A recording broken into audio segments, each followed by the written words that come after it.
1402. The imperial capital of Nanjing is burning. Not from battle, the fighting was already over. This fire was lit by the victor himself.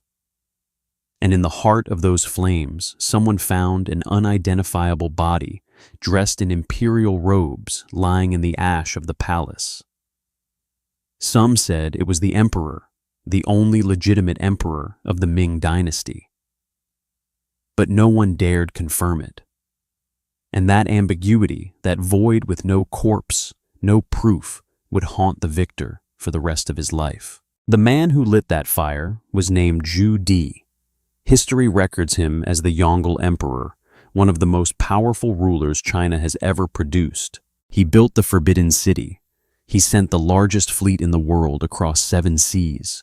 He commissioned the most monumental encyclopedia in human history. The world calls him one of the greatest emperors of China. But there is something that rarely gets mentioned. To keep that throne, he ordered the burning of culture itself. He torched historical records. He erased an emperor's name from history. And he massacred hundreds of scholars, the only people who dared write down the truth. This is the story of what power actually looks like when the gold and glory are stripped away. To understand why Zhu Di did what he did, we have to start with his father, the man who wrote all the rules and then unknowingly created the conditions for those rules to be broken. The Hongwu Emperor, Zhu Yuanzhang, was one of the strangest political legends in Chinese history. Born into grinding poverty, a beggar, a wandering monk, he led a rebellion that overthrew the Mongol Yuan dynasty, in 1368 unified China, and founded the Ming dynasty.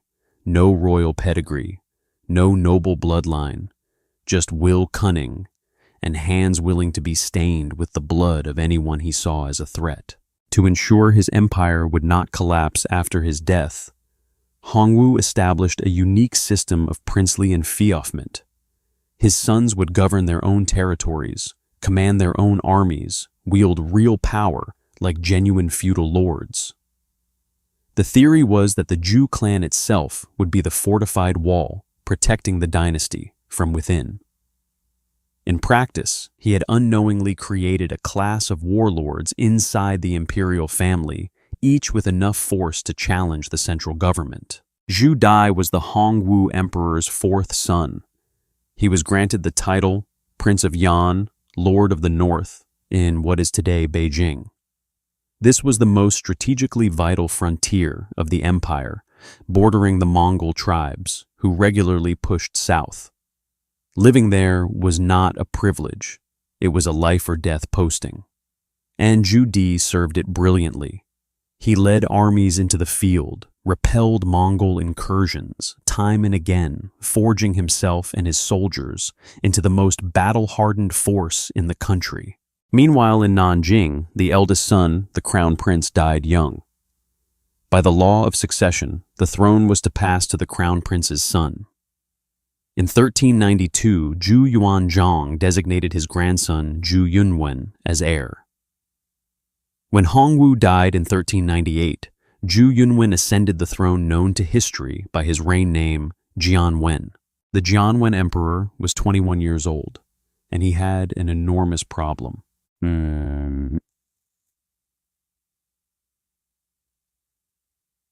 Jianwen was no fool. He understood perfectly well that the system of princely domains his grandfather had left behind was a seedbed for chaos. Across the country, his uncles sat atop their own territories, commanding their own armies, and more than a few had been eyeing the throne with hunger for a long time. Advised by 2 close ministers, Huang Zicheng and Qitai Jianwen, moved decisively. The feudal abolition policy was enacted systematically, stripping the princes of military power. One by one, 5 of his uncles were stripped of command, some exiled, some forced to suicide, some imprisoned. The message was unambiguous: the throne is mine, and I will not tolerate any challenge. But there was one man Jianwen could not easily touch: his 4th uncle, Zhu Di, Prince of Yan, who commanded the largest and most battle-tested army in the north. Zhu Di knew he was the next target. He did not wait. In 1399, he launched his rebellion under a slogan chosen with great care, Jingnan, pacifying the disorder. He declared he was not rising against the emperor, but against the treacherous ministers surrounding the emperor men like Huang Zicheng and Qi Tai, who had poisoned his nephew's ears and eyes. It was a masterclass in propaganda, rebellion framed as loyalty, treason dressed as righteousness. The war lasted 3 years that history calls the Jingnan campaign. And it was not a one-sided contest. Jianwen had the full resources of an empire, more troops, more grain, more legitimacy. Multiple times Zhu Di's forces were driven back. Multiple times the Prince of Yan nearly lost. There were moments when history came within inches of turning in a completely different direction.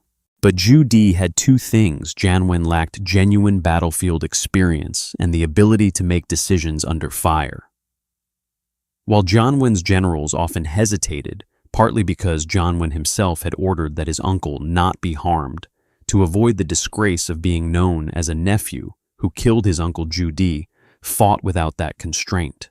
In 1402, Zhu Di made a decision of breathtaking audacity.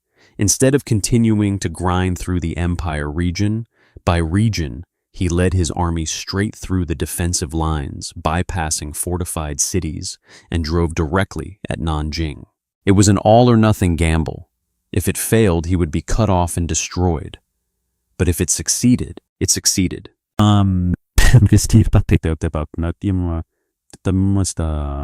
July 1402. The army of the Prince of Yan stood at the gates of Nanjing. Inside the palace, the Jianwen emperor faced a choice where neither option was good: surrender and face an unknown fate at the hands of an uncle who had just overthrown him, or resist and let the capital drown in blood. What happened next remains one of the greatest mysteries in Chinese history. The palace caught fire. In the burning ruins, a body was found wearing imperial robes. Some officials declared it was the Jianwen emperor who had chosen to die in the flames rather than be captured. But the body was burned beyond identification, and there was no credible eyewitness to confirm that Jianwen had died. Some accounts say he escaped through a secret passage disguised as a Buddhist monk, living in hiding for the rest of his days. Others say Zhu Di himself ordered the palace burned to destroy evidence, and accidentally or deliberately allowed his nephew to slip away. Still other versions hold that Jianwen did die in the fire, the blaze ordered by the emperor himself to avoid being taken alive. No one truly knows what happened. Not even Zhu Di, the new emperor, could be certain.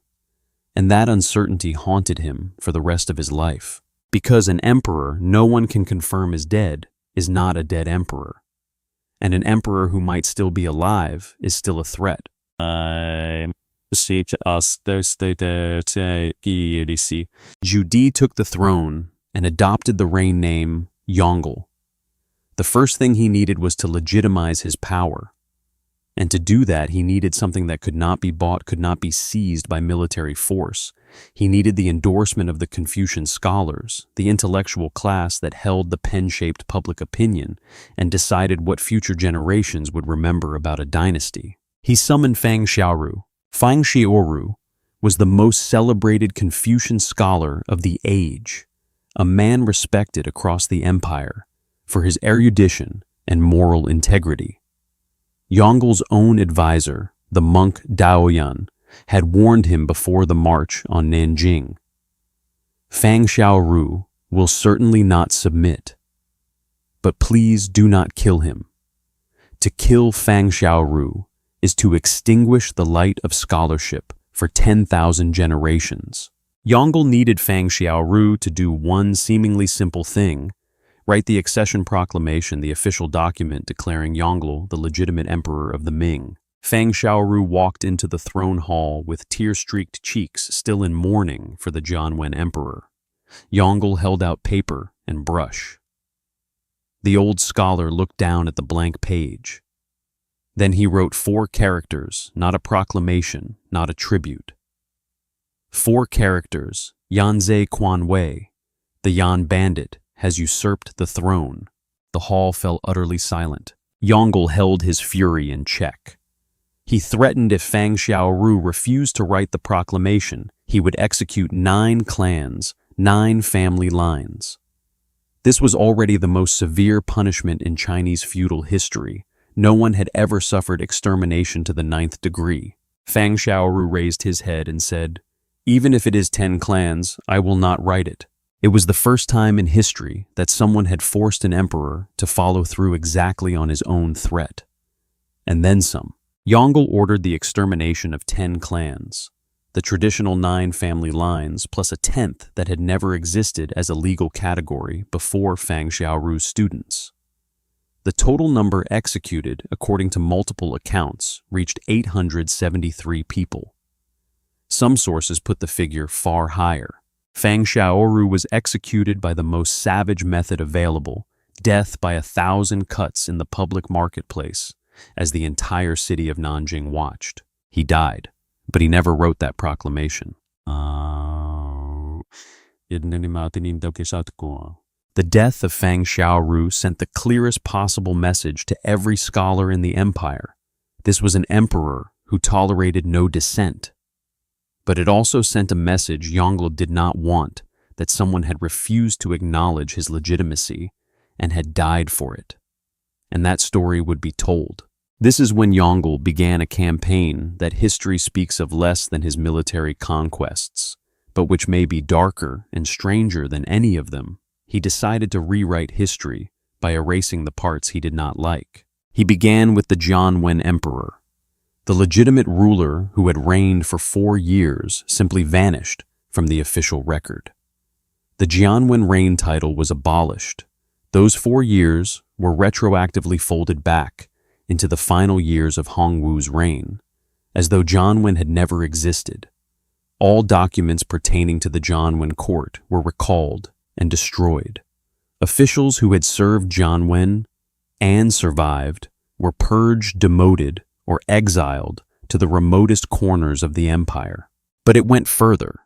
Yongle commissioned a rewriting of his own father's history, the Hongwu Emperor, to construct a narrative that Hongwu had always intended the throne to pass to the Prince of Yan and had only been thwarted by treacherous ministers. That Zhu Di's Jingnan campaign was the fulfillment of his father's dying wish. It was political fiction written with a calligraphy brush and enforced with an executioner's blade, and to ensure no one could compare the official version against what had actually happened, he ordered a systematic hunt for all surviving records. Officials across the empire received orders, surrender all documents, registers, and diaries relating to the Jianwen reign and the Jingnan period. Anyone who concealed them faced severe punishment. This is what historians call one of the largest acts of bibliocide in Chinese history. Not a bonfire in a public square as one might imagine, but a silent, systematic wave carried out by the machinery of the state, from capital to province.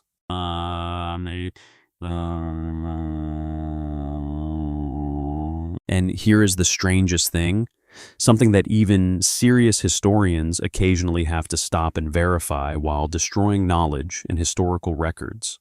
With one hand, Yongle used the other to commission the largest encyclopedia ever assembled. In 1403, just 1 year after taking the throne, Yongle summoned more than 2,000 scholars. Some sources put the figure even higher and charged them with collecting and systematizing all of China's accumulated knowledge, history, philosophy, art, science, agriculture, medicine, geography. Nothing was to be left out. The work was completed in 1408, known as the Yongle Dadian, comprising nearly 23,000 volumes and approximately 370 million Chinese characters. To this day, it is considered one of the greatest acts of intellectual compilation in human history. But pause for a moment. The man who ordered the collection and preservation of all human knowledge was the same man ordering the destruction of all evidence of his own usurpation. The same man who assembled thousands of scholars to write books had executed a scholar's 10 family lines for telling the truth. This is not a contradiction. This is the true portrait of power. Yongle did not hate knowledge.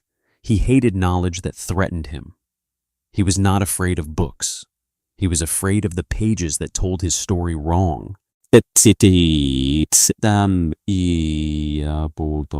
While all of this unfolded inside China, Yongle was simultaneously carrying out projects of extraordinary ambition beyond its borders. In 1406, he broke ground on the Forbidden City in Beijing, the complex to which he would move the imperial capital in 1420, making Beijing the center of Chinese power for nearly 6 centuries to come. Hundreds of thousands of workers, millions of bricks, thousands of rooms, one of the most magnificent architectural achievements in human history. And in 1405, he dispatched Zheng He, a Muslim eunuch who had grown up in the inner palace, to command a fleet that no empire anywhere in the world could match. Hundreds of ships, more than 20,000 men, sailing through Southeast Asia, reaching India, pushing on to the coasts of Africa. When Christopher Columbus would later cross the Atlantic in 1492 aboard 3 small vessels with 90 men, the largest ship in Zheng He's fleet was already 5 times the size of Columbus's flagship. Yongle used these voyages to project the power of the Ming dynasty outward to the world and indirectly to reinforce his own standing at home. When delegations from Africa and India arrived to pay tribute in Nanjing, when giraffes and elephants were led through the capital as wondrous gifts from a world beyond the image of Yongle, as a true son of heaven ruler of all under heaven, was reinforced once more. This was the golden surface of the Yongle era. But beneath that surface, the machinery of censorship and purge kept running without pause.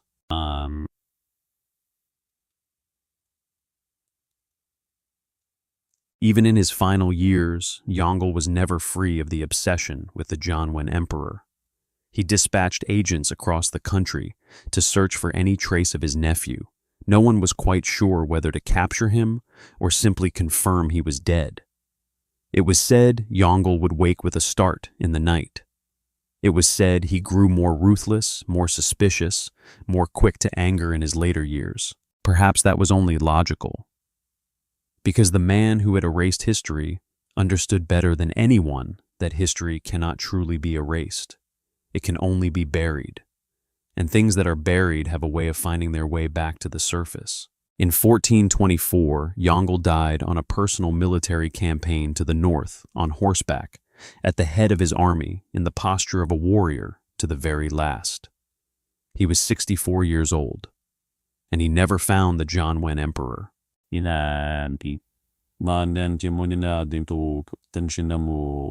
So what is the legacy of Yongle? The answer depends entirely on who is being asked, and in a certain sense, that is exactly what Yongle spent his reign trying to arrange. For centuries, the official history of the Ming dynasty recorded him as a brilliant sovereign, the man who expanded the borders, built the Forbidden City, compiled the Yongle Dadian, and opened China to the world.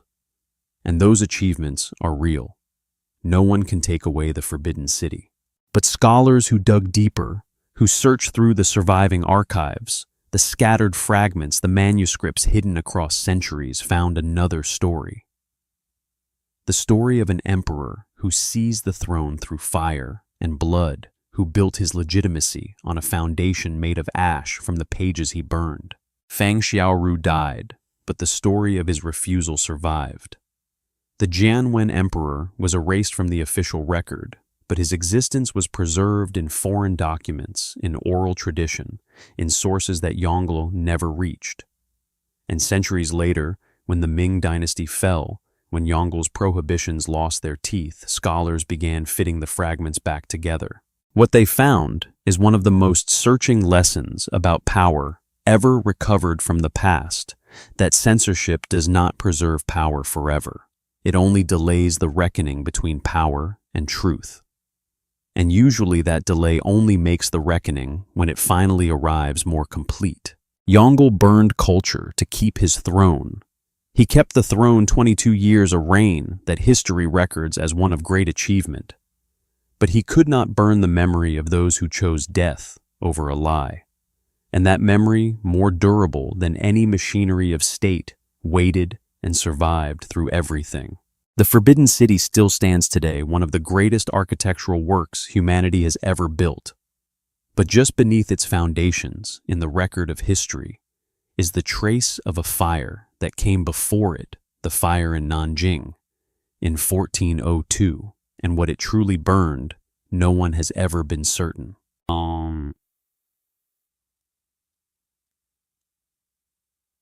If this story gave you something to think about, subscribe to the channel so you don't miss the forgotten chapters of history, the stories that textbooks haven't finished telling. History is not only what was written down, sometimes it is what people deliberately chose not to write, and the reason why.